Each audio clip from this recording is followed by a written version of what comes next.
दोस्तों, क्या आपने कभी सोचा है कि सावन के महीने में शिवलिंग पर दूध क्यों चढ़ाते हैं? दरअसल पुराने समय में और हमारे देश में पुराने सभी शिवलिंग के कोर यानी मुख्य भाग का निर्माण पारे से किया जाता था, जिसे हम पारद शिवलिंग कहते थे। पारद यानी पारा यानी मरकरी। दोस्तों, मरकरी एक मेटल है जिसकी एक इलेक्ट्रोमैग्नेटिक फील्ड होती है और इस इलेक्ट्रोमैग्नेटिक फील्ड को और मजबूत बनाता है शिवलिंग पर लपेटे हुए कॉपर यानी तांबे के सांप, जो कि नाग वासुकी देव है। इसीलिए शिवलिंग एक ऊर्जा का केंद्र बन जाता है, क्योंकि उसके चारों तरफ एक मजबूत इलेक्ट्रोमैग्नेटिक फील्ड है।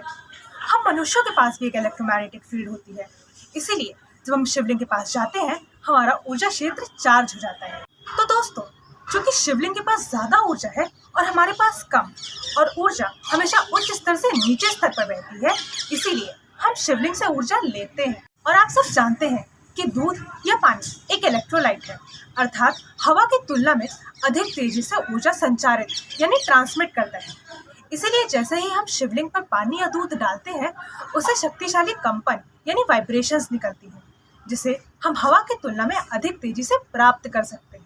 अब प्रश्न आता है कि रुद्राभिषेक ज्यादातर सावन में ही क्यों किया जाता है? तो दोस्तों, सावन में लगातार बारिश और फ्लड होने के कारण पत्तियों पर कीड़े लग जाते हैं, कई इन्फेक्शन हो जाते हैं। इसीलिए सावन में इन्हें अवॉइड करने को कहा गया है। परंतु एक गाय के पास तो घास और पत्तियों के अलावा कोई विकल्प ही नहीं है, इसीलिए अमृततुल्य माना गया गाय का दूध सावन में विष के समान होता है। अब इस विष का क्या किया जाए?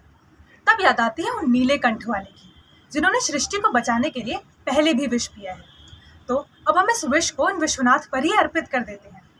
हम शिवलिंग पर दूध अर्पित करते हैं, जिससे ऊर्जा निकलती है, उस ऊर्जा को हम लेते हैं और ऊर्जावान बन जाते हैं। तो देखा दोस्तों, कैसे इन सब क्रियाओं के पीछे एक विज्ञान है। परंतु कुछ अज्ञानियों को पता ही नहीं है कि शिवलिंग पर दूध क्यों अर्पित करते हैं। उन्हें लगता है कि रुद्राभिषेक करना दूध और संसाधनों की बर्बादी है। अरे बेवकूफों, पहले के लोग ज्यादा विज्ञानी थे, उन्हें हम सबसे ज्यादा ज्ञान था। आज हम जिन चीजों पर रिसर्च कर रहे हैं वे कब का दुनिया को खोज कर देकर चले गए और हम उन्हें बेवकूफ समझते रहे। हम बहुत ज्यादा मॉडर्न बनने के चक्कर में अंधकार में जी रहे हैं। तो दोस्तों, अंधकार में मत रहिए, अपनी संस्कृति से जुड़िए, उसके पीछे का विज्ञान जानिए। धन्यवाद। हर हर महादेव।